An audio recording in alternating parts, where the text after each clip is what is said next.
Hap Dumont is known around Wichita and the baseball world for creating the National Baseball Congress World Series, an 82-year-old baseball tournament which has featured numerous great players over the years.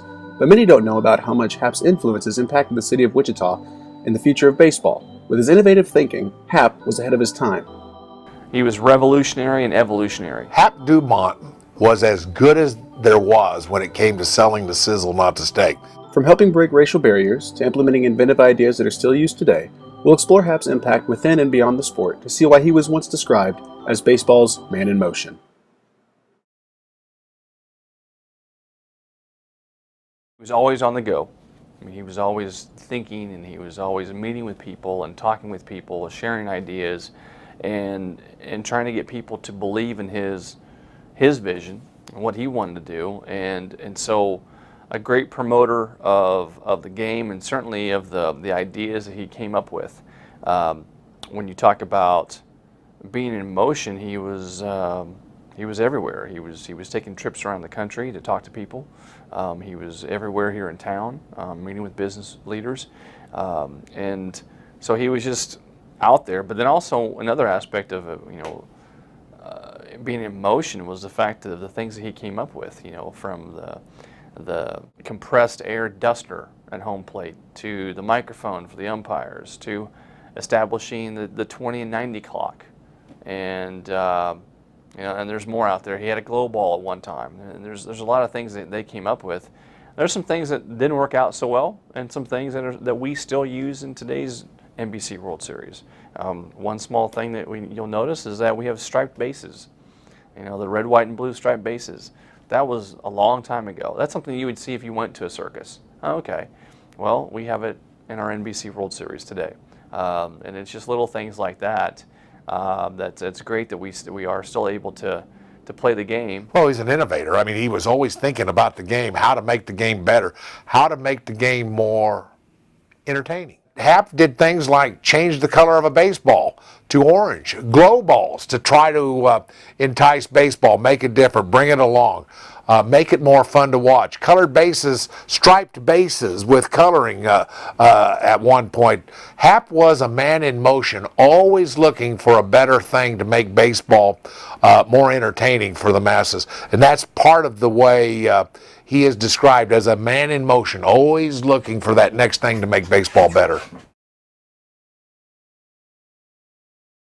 So the money that's been spent here is, probably, it's easily it's definitely in the millions. Just this past year, we had a $2.5 million impact on the NBC or on the community from the NBC World Series. Our research has also shown that there is not a sporting event in America that has been played as long and that lasts as long as the NBC World Series. 16 days for 82 straight years. There's nothing like it in America. And now there are sporting events that certainly have more attendance. You can go to a college football game and there'll be more than 100,000 people, in a stadium.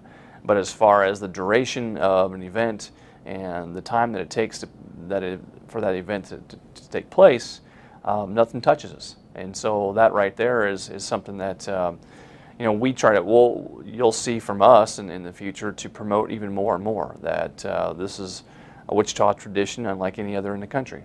Baseball was played all over the country in little towns all over the country. Teams would come together and be formed by business sponsorships, and Hap was one of those guys that was able to bring them all together. And there might be an NBC affiliate in the Dakotas, and one in the Carolinas, and one in Texas, and one in California.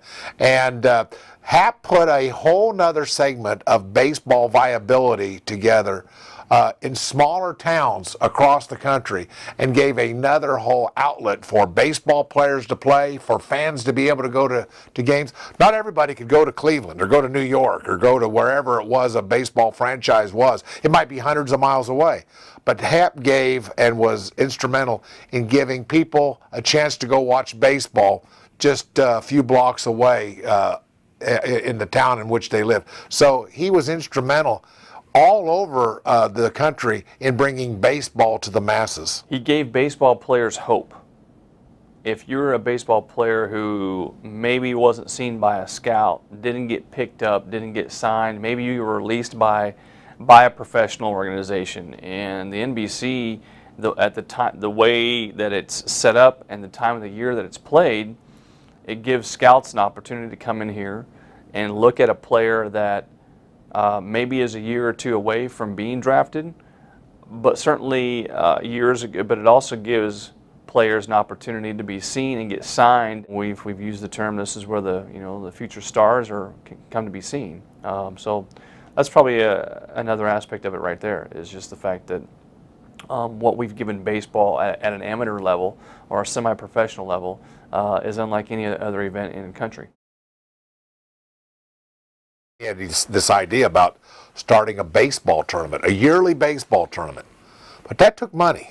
And that would have been in the early 30s where he came up with the idea, and then to put this into motion in 1935, it took a lot of money to bring teams in from all over the country to have this baseball tournament.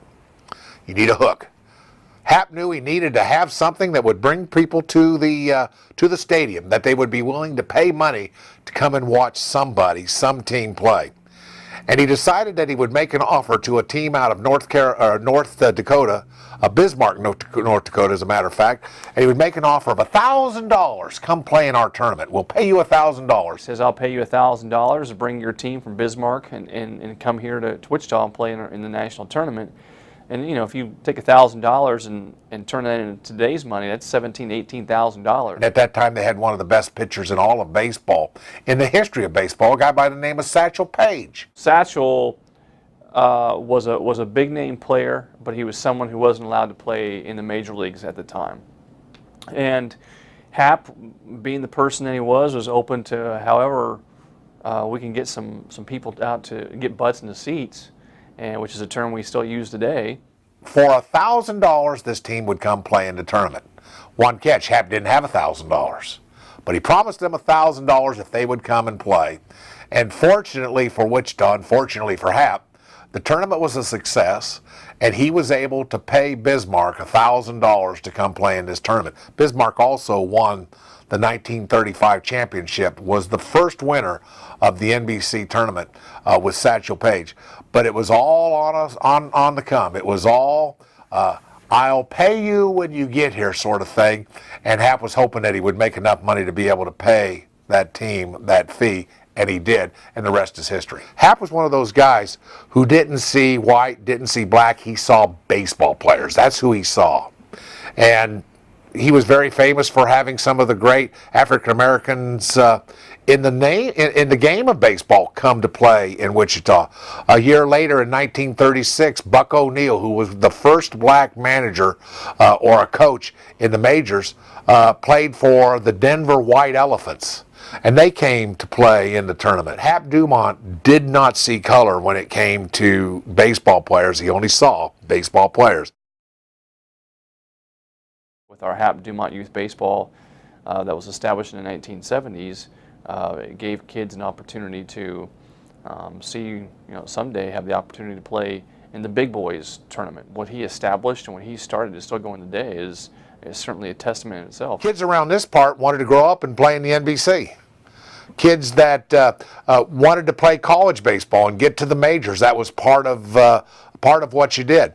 And of course, for those kind of players, you might go to Wichita State, but you're going to play in the NBC. You're going to find a team that plays summer league college-style baseball, and you're going to play on that team. And so the influence of the NBC has been generational, from generation to generation. You strive to play in the NBC because that's a part of the journey to get to the big leagues. Hap Dumont didn't just create a baseball tournament, he created opportunities. His ideas and influences in and of themselves were progressive. The World Series opened the door for kids to fall in love with baseball and become ball players, to promote creative thinking and solutions, and to allow people of all backgrounds to come together to enjoy America's pastime. His legacy can still be felt 82 years later, not just right here in Wichita, but in the United States and even the world.